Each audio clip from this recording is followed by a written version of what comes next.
ఈశ్వరో గురురాత్మేతి మూర్తిభేద విభాగినే వ్యోమవద్వ్యాప్తదేహాయ దక్షిణామూర్తయే నమః. హరి ఓం. శ్రీ గురుభ్యో నమః. హరి ఓం. సాక్షాత్తు దివ్యాత్మస్వరూపులైన మీ అందరికీ ముందుగా నమస్కారం. మనం ఎక్కడున్నాడు దేవుడని 158వ ధారావాహిక చేసుకుంటూ ఉన్నాం. భగవంతుడు ఎక్కడో లేడు, నీలోనే ఉన్నాడని మనం చెప్పుకుంటూ ఉన్నాం. మన సమస్య అదే, ఎక్కడున్నాడు ఎక్కడున్నాడు ఎక్కడున్నాడని దాన్ని ఆలోచన చేస్తూ ఉన్నాం ఇన్నాళ్ళ నుంచి కూడా. ఇప్పుడు ఒక స్పష్టత వచ్చింది. భగవంతుడు ఎక్కడో లేడు, నాలోనే ఉన్నాడు, అది నేనే అని ఇప్పటికి మనకి ఒక స్పష్టత వచ్చింది. చీకట్లో కట్టె ఉన్నది, ఒక కట్టె చీకట్లో ఉన్నది. మరి కనిపిస్తుందా? అది కనిపించదు. ఎందుకని? చీకట్లో ఉన్నది కాబట్టి. ఏ కట్టె అయితే ఉన్నదో ఆ కట్టెనే వెలిగించితే ఏమవుతుంది? ఆ కట్టె కనపడటం కాదు, అన్నీ కనపడతాయి మొత్తం ఆ వెలుగులో. చీకట్లో ఉన్న కట్టెని వెలిగించితే ఆ వెలుగుకి ఆ కట్టెతో పాటు ఆ ప్రాంతాల్లో ఉన్న మొత్తం ఆ వెలుగు మొత్తం అన్నీ కనపడతాయి. అలానే నీలో ఉన్న పరమాత్మను నువ్వు దర్శించకుండా బాహ్య ప్రపంచం చూస్తే అది ప్రపంచం కనపడుతుంది. ఎప్పుడైతే నీలో ఉన్నటువంటి చైతన్యాన్ని ప్రజ్వలింపజేశావో అప్పుడు ఇంతకు ముందున్నట్టు కనపడేటివన్నీ కూడా విలక్షణంగా కనపడతాయి. విలక్షణంగా కనపడతాయి, ఇంకే అది వేరుగా కనపడుతుంటాయి మొత్తం. ఇంతకుముందు అజ్ఞానంతో చూశాను, ఇప్పుడు జ్ఞానం వచ్చింది. వెంటనే ఏమైంది? ఆ వ్యక్తులు మారలేదు, ఆ వస్తువులు మారలేదు, ఆ యొక్క ప్రాంతాలు మారలేదు, ఏమీ మారల, ఉన్నట్టే ఉన్నాయి. కానీ ఏమైంది? నీలో ఒక జిజ్ఞాస బయలుదేరింది. ఇంతకుముందు ఇవన్నీ నావనుకున్నాను, ఇవాళ నావి కాదు. ఇది ఒక స్పష్టత వస్తుంది మనకి. మరి ఇలా సాధించాలంటే దీన్ని చెప్పుకున్నాం లోగడ అనేక రకాలైనటువంటి సాధనల ద్వారా మనం సాధించాలనుకున్నాం. అవన్నీ ఎక్కడ వెలగాలి? నీ హృదయంలోనే వెలగాలి. దీనికి ముఖ్యమైనది ఓంకారోపన్యాసం. ఓంకారంతో తపస్సు ప్రారంభం చేయాలి. అది ఓంకారోపన్యాసం ద్వారానే సాధ్యమవుతుంది. అసలు ఓంకారం అంటే ఏంటి? ఇది మనకు తెలియాలి. ఎన్నోసార్లు మనం చెప్పుకుంటున్నాం ఓంకారం ఓంకారం ఓంకారం అని. ఓం అనేది ఔ ధాతువు నుంచి వచ్చింది. అది ధాతుపాఠం ఉంటుంది, దాంట్లో ఔ ధాతువు నుంచే ఓంకారం వచ్చింది.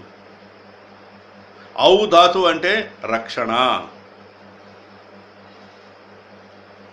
ఎప్పుడైతే ఆ ఓంకారాన్ని గనక, ఓం అనే పదాన్ని కనుక ఆశ్రయించేటట్టుకుంటే మనకేమైపోతుంది?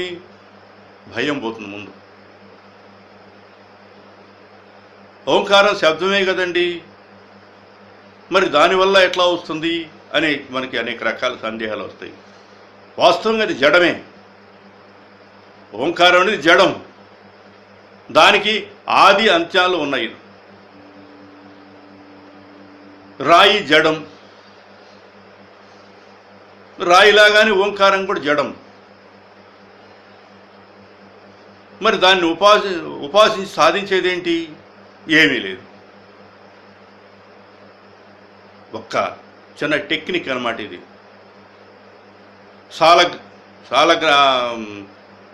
శిలాగా ఉంటారు, సాలగ్రామం అంటాం దాన్ని.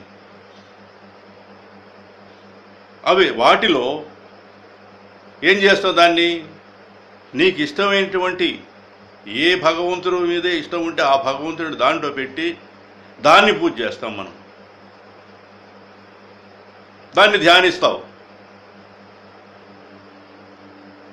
దానివల్ల ఏముంది, భగవత్ చింతనతో అది రాయిలాగా చూడం. అది అందువల్లగా దేవాలయంకి మనం వెళ్తుంది.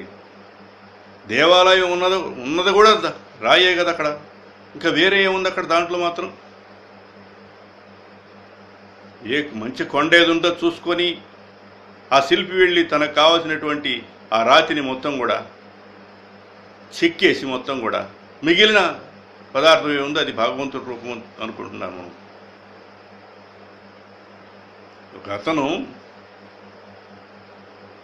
శ్రీకృష్ణ పరమాత్మ యొక్క అద్భుతమైన విగ్రహాన్ని తయారు చేయమని చెప్పని ఆ శిల్పిని పిలిచాడు. నీకు ఎంత డబ్బు కావాలంత డబ్బు ఇస్తా నేను, కానీ చూడంగులోనే ఆ పరమాత్మను చూసినటువంటి అనుభూతి కలగాలి అని చెప్పాడు. సరే, దానికి ఆయన అంగీకరించాడు. నీకు అటువంటి విగ్రహాన్ని తయారు చేయాలంటే మంచి రాయి కావాలి, ఒక శిల కావాలి. అది గనక నాకు ఏర్పాటు చేయగలిగితే అప్పుడు నీకు చక్కగా నేను ఆ యొక్క కృష్ణ పరమాత్మను నీకు తయారు చేసి ఇస్తానని చెప్తాడు. అది నా వల్ల కాదు నాన్న, నాకు నీకు కావాలని డబ్బు ఇస్తా, ఎక్కడైనా తెచ్చుకో, నాకు అనవసరం, నాకు మాత్రం పలానా టయానికి అది కావాలి, విగ్రహ ప్రతిష్ఠ చేయాలనుకుంటున్నాను అని చెప్పి అంటాడు. సరే, షావుకారు మాట వినాలి కాబట్టి అలా బయటికి వెళ్ళంలోనే అక్కడ ఒక బండ మీద ఒక 4-5 కూర్చొని ఉన్నారు అక్కడ. అది చూశాడు ఆయన. లోపలికి వచ్చి, ఏమండి, ఆ బయట 4 మనుషులు కూర్చోన్నారు ఆ రాతి మీద, ఏంటి అన్నాను.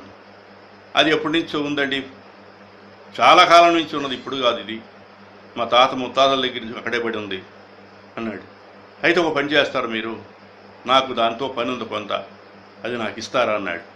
చక్కగా తీసుకెళ్ళి, ఏమైంది దానికి, దాని మీద మనమేం వాటర్ లేదు, అది చక్కగా అది మీకు ఉపయోగపడే తీసుకెళ్ళండి, నాకు మంచి కృష్ణ పరమాత్మ మాత్రం నాకు తెచ్చిండి, నీ కోరిక నేను తీరుస్తానని చెప్పి అన్నాడు. అది తీసుకెళ్ళిపోయాడు. తీసుకెళ్ళి కొన్నాళ్ళకి చక్కని కృష్ణ పరమాత్మ యొక్క ఆ విగ్రహాన్ని తెచ్చి పెట్టాడు అక్కడ. అది చూడంగులో ఆశ్చర్యపోయారు అందరూ కూడా. ఆహా, అసలు ఏ విధంగా తయారు చేసావు నాయన, నువ్వు చాలా అద్భుతంగా చేసావు,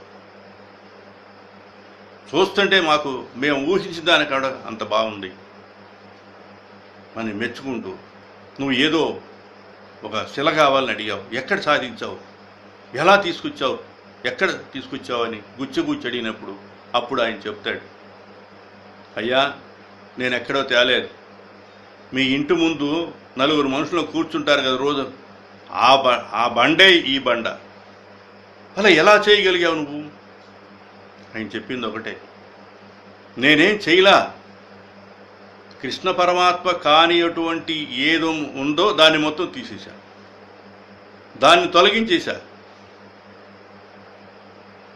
అంతకుముందు దాంట్లో కృష్ణుడు ఉన్నాడు, కానీ ఏమైపోయింది, అనేక పదార్థాలతో మొత్తం కూడా నిండి ఉన్నది. కన్ను, ముక్కు, చెవి, ఈ రకంగా మొత్తం చర్మం, అవన్నీ కూడా ఏవైతే ఉన్నాయో అవన్నీ కానటువంటి మొత్తం కూడా తీసేశారు, పదార్థం తీసిన. అప్పుడు కృష్ణుడు బయటపడ్డాడు. బండ ఎదురుగా ఉన్న బండే రోజు మనం చూస్తున్నదే, దాన్ని కృష్ణుడా అనుకున్నాం మనం. అలానే మంచి వస్తువు తయారు చేయాలంటే జ్ఞానం ఉండాలి. ఆ శిల్పి దగ్గర జ్ఞానం ఉన్నది, వెంటనే చూశాడు, ఇదైతే ఉపయోగపడుద్ది అన్నాడు, తీసుకెళ్ళిపోయాడు, దాన్ని ఆ విగ్రహం చక్కగా తీసుకొచ్చాడు. అలానే నాలో ఉన్నటువంటి దురలవాట్లు, దుర్వ్యసనాలు ఏమున్నాయో అవన్నీ కూడా తీసేటట్టుగా ఉంటే ఏమైపోతుంది, నువ్వే భగవంతుడైపోతావు. నీకన్నా అన్యమైంది లేదు. ఇంకా దేనికోసం వెతుకుతున్నావు నువ్వు, ఎక్కడున్నాడు వెతికి అన్వేషణ అంతా కూడా ఆగిపోతుందని తెలియజేస్తూ సెలవు తీసుకుంటున్నాను. హరి ఓం తత్సత్.